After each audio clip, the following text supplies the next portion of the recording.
ராதாகிருஷ்ணன் என்ன சொல்றாரு? கோர்ட்ல கேஸ், கோர்ட்ல பிரச்சனை இருக்கு, அதுல முடிவெடுக்க முடியாது, அது நான் வெண்டிங் ஜோன் அப்படின்னு சொல்றாரு. அப்படி சொல்றதுக்கு அதிகாரம் இருக்கா? அது அதிகாரிகள் அவர்கள் செய்த அராஜகமான தவறால் இழைக்கப்பட்ட மரணம். வேற ஆள் அங்கே உட்காந்துருக்கான். என்ன அங்க 6 பேரும் என்ன சொல்லிட்டாங்க அப்படின்னா, இது வியாபாரம் செய்யக்கூடிய பகுதி, இதை அப்புறப்படுத்தக்கூடாது அப்படின்னு வியாபாரி பிரதிநிதிகள் சொல்லிட்டாங்க. இங்கே ஒரு பெண் தொழிலாளி வியாபாரின்னு சொன்னா அது வேற மாதிரி பேர் மாறி போயிருது. சரவணா ஸ்டோர் முதலாளியும் வியாபாரி தான், கூடையில பழம் வியாபாரம் பண்ணிக்கிட்டு இருக்கக்கூடிய அம்மாவும் வியாபாரி தான். என்எஸ்சி போஸ் ரோட்ல ஒரு பழ வியாபாரி மரணம் அப்படின்னு வந்தா பஸ் அடிச்சிச்சோ கார் அடிச்சிச்சோ வேற எப்படி செத்தாங்களோ அப்படின்னு செய்தி வேற. ஆகவே இந்த பேர்ல கூட ஒரு அரசியல் இருக்கு, ஏழைகளுக்கு எதிரான சூட்சுமம் இருக்கு. அதைத்தான் இங்கே ஆதிக்க வர்க்கம், அதிகார வர்க்கம் இங்கே அதை செஞ்சிருக்காங்க. அது என்ன உயர் நீதிமன்றமோ உச்ச நீதிமன்றமோ அது ஏழைகளுக்கு இல்லையா? அவர் சொல்லிட்டாருன்னா அதுக்கு மேல எதுவுமே இல்லையா? உச்ச நீதிமன்றத்துடைய தீர்ப்பு தானே.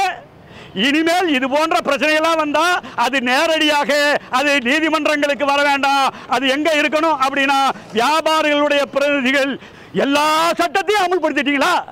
பேரு பிராட்வே, குறுக்கு சந்து, அது முட்டு சந்து மாதிரி இருக்கு. பிராட்வே ரோடா இது? பிராட்வேங்கிற பேரை பார்த்தா எவ்வளவு அகலம்? நீதிமன்றம் சொல்லிச்சு ஆக்கிரமிப்பெல்லாம் அகற்றிட்டீங்களா? எதையும் செய்யல.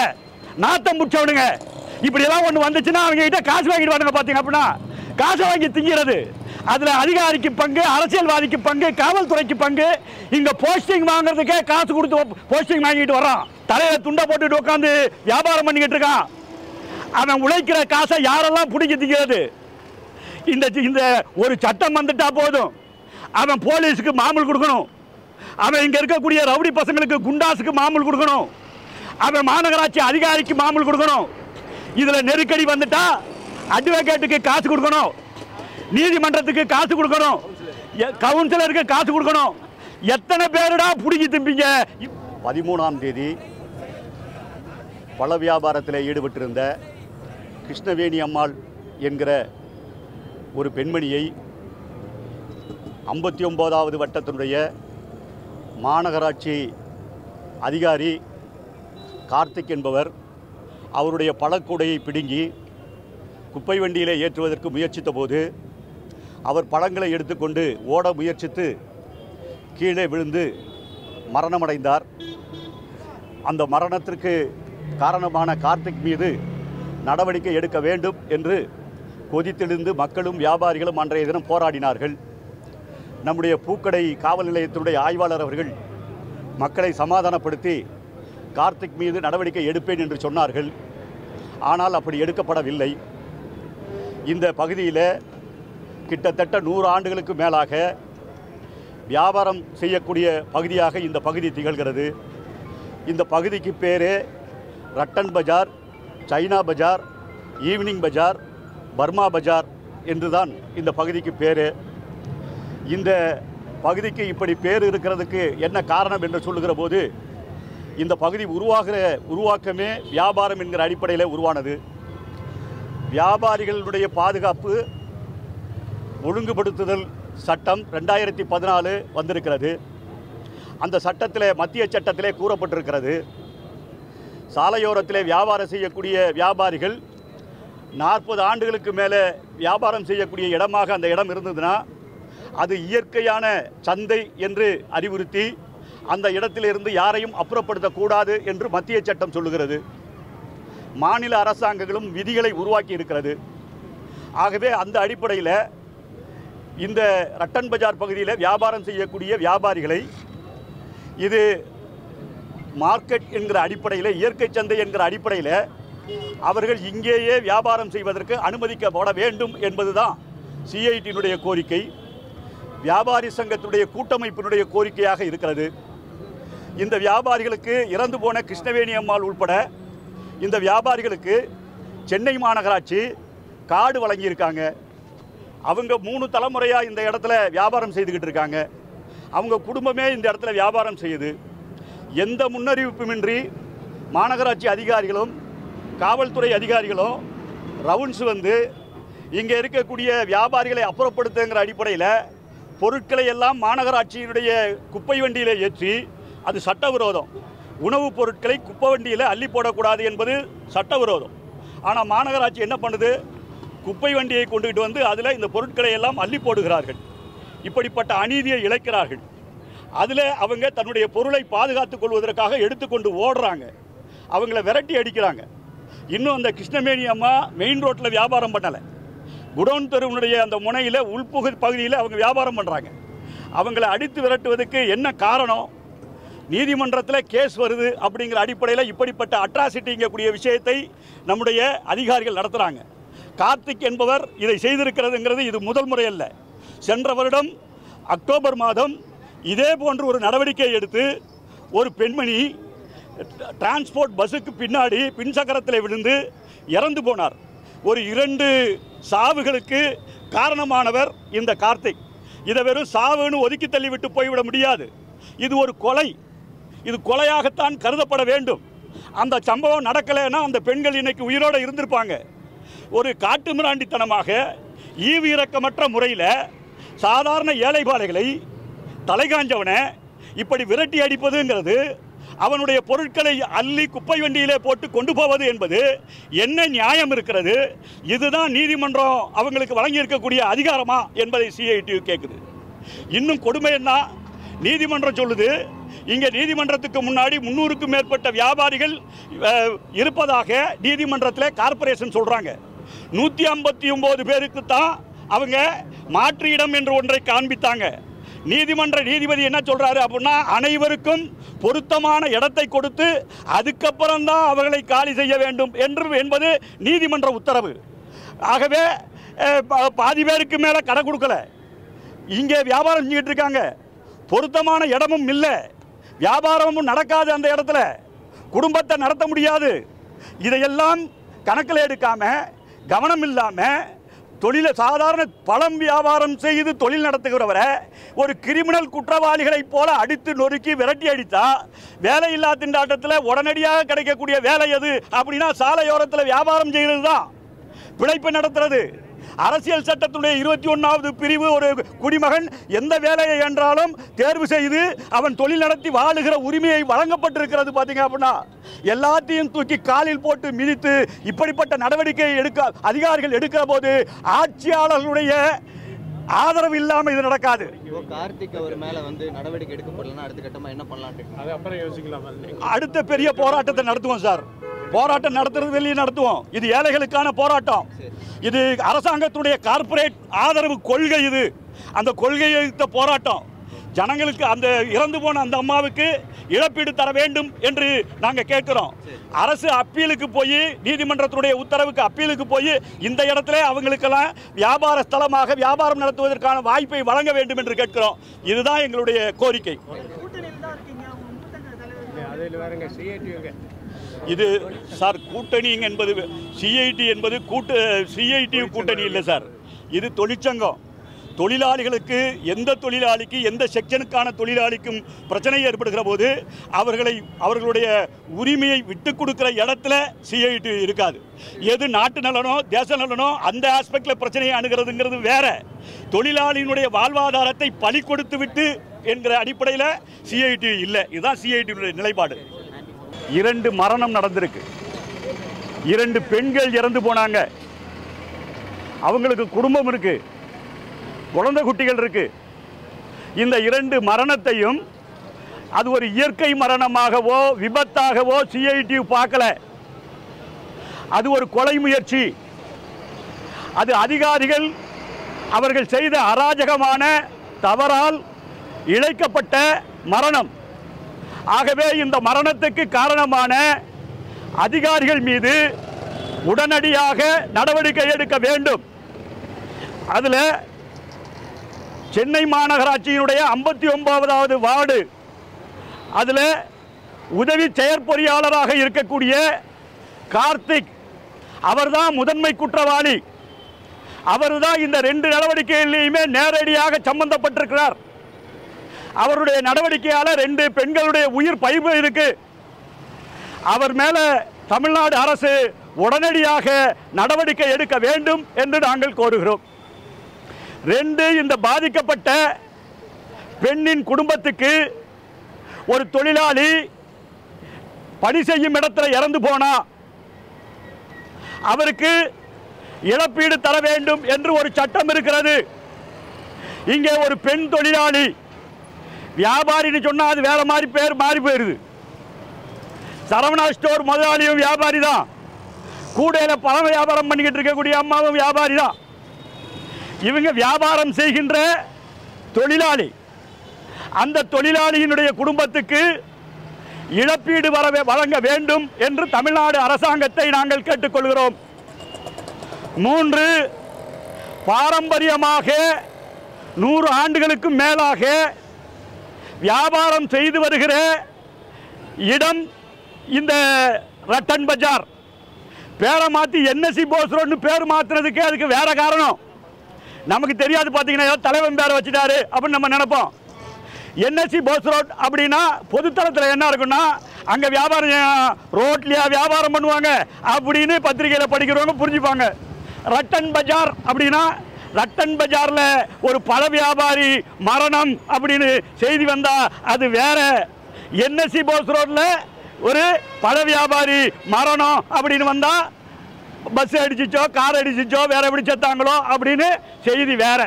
ஆகவே இந்த பேரில் கூட ஒரு அரசியல் இருக்கு, ஏழைகளுக்கு எதிரான சூட்சுமம் இருக்கு. அதைத்தான் இங்கே ஆதிக்க வர்க்கம் அதிகார வர்க்கம் இங்கே அதை செஞ்சிருக்காங்க. நான் கேட்குறேன், இங்கே எம்பிகே கூட சொல்லும்போது சொன்னார் பார்த்தீங்க அப்படின்னா அது என்ன உயர் நீதிமன்றமோ உச்ச நீதிமன்றமோ அது ஏழைகளுக்கு இல்லையா? அவர் சொல்லிட்டாருன்னா அதுக்கு மேலே எதுவுமே இல்லையா? உச்ச நீதிமன்றத்துடைய தீர்ப்பு தானே. இனிமேல் இது போன்ற பிரச்சனைகள்லாம் வந்தா அது நேரடியாக அது நீதிமன்றங்களுக்கு வர வேண்டாம். அது எங்க இருக்கணும் அப்படின்னா வியாபாரிகளுடைய பிரதிநிதிகள், நகர விற்பனை குழுமம், வெண்டிங் கமிட்டி அமைக்கப்பட்டிருக்கு. வெண்டிங் கமிட்டி தான் அதில் முடிவெடுக்கணும். இங்க ஒரு வெண்டிங் கமிட்டி இருக்கு. நீதிபதி சொன்னாரு வெண்டிங் கமிட்டியில் பேசிட்டு வான்னு சொன்னாரு. வெண்டிங் கமிட்டியில் என்ன பேசுறாங்க? 6 பேர் வெண்டிங் கமிட்டியில் வியாபாரி பிரதிநிதி, 9 பேர் யாரு அரசு அதிகாரி அங்கே உட்காந்துருக்கான், வேற ஆள் அங்கே உட்காந்துருக்கான். என்ன அங்கே 6 பேரும் என்ன சொல்லிட்டாங்க அப்படின்னா இது வியாபாரம் செய்யக்கூடிய பகுதி, இதை அப்புறப்படுத்தக்கூடாது அப்படின்னு வியாபாரி பிரதிநிதிகள் சொல்லிட்டாங்க. ஆனா ராதாகிருஷ்ணன் என்ன சொல்றாரு? கோர்ட்ல கேஸு, கோர்ட்ல பிரச்சனை இருக்கு, அதுல முடிவெடுக்க முடியாது, அது நான் வெண்டிங் ஜோன் அப்படின்னு சொல்றாரு. அப்படி சொல்றதுக்கு அதிகாரம் இருக்கா?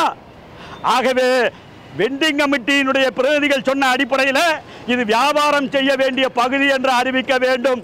வெண்டிங் கமிட்டிக்கு தான் மோஸ்ட் உரிமைக்கக்கூடிய விஷயம் இருக்கு பார்த்தீங்க அப்படின்னா அந்த அடிப்படையில் மாற்றணும். அப்படி இல்லை அப்படின்னா அரசாங்கத்துடைய கொள்கை முடிவில் தலையிட முடியாது.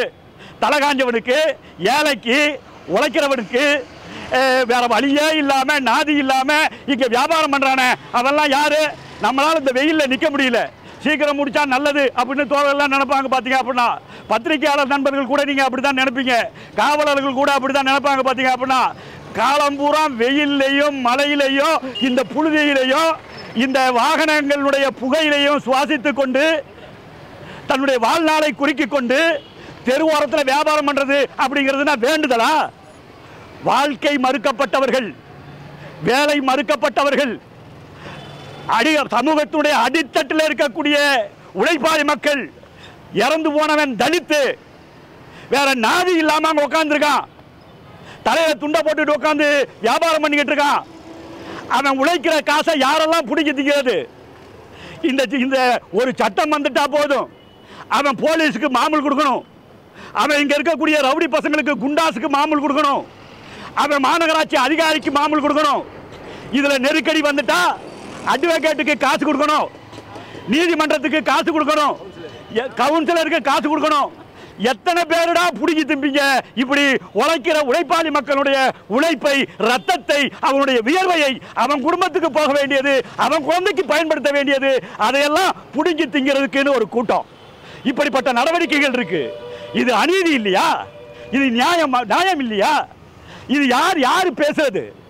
எல்லா சட்டத்தையும் அமல்படுத்திட்டீங்களா? பேரு பிராட்வே, குறுக்கு சந்து, அது முட்டு சந்து மாதிரி இருக்கு. பிராட்வே ரோடா இது? பிராட்வேங்கிற பேரை பார்த்தா எவ்வளவு அகலம் நீதிமன்றம் சொல்லிச்சு. ஆக்கிரமிப்பெல்லாம் அகற்றிட்டீங்களா? இந்த தொகுதிக்குள்ள எத்தனை அடுக்குமாடி கட்டப்பட்டிருக்கு, விதிமீறி கட்டப்பட்டிருக்கு, கார்பரேஷன்ல பர்மிஷன் வாங்கலையே, எல்லாம் இடிச்சு சமப்படுத்திட்டீங்களா? எல்லாம் செஞ்சிட்டீங்களா? எதையும் செய்யல.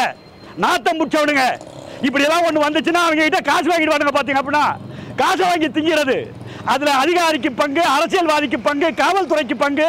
இங்க போஸ்டிங் வாங்குறதுக்கே காசு கொடுத்து போஸ்டிங் வாங்கிட்டு வர்றான், சம்பாதிக்க முடியும் அப்படின்னு. 1 லட்சம் ரூபாய்க்கு மேல சம்பளம் வாங்கலாம் இந்த ஏஇ. இங்க இருக்க ஜேஇ எவனுக்கு கொஞ்சமா இருக்கு? சாதாரண கான்ஸ்டபிள் பர்மனன்ட் ஆகிட்டா கூட 30,000 ரூபாய் சம்பளம் இருக்கு.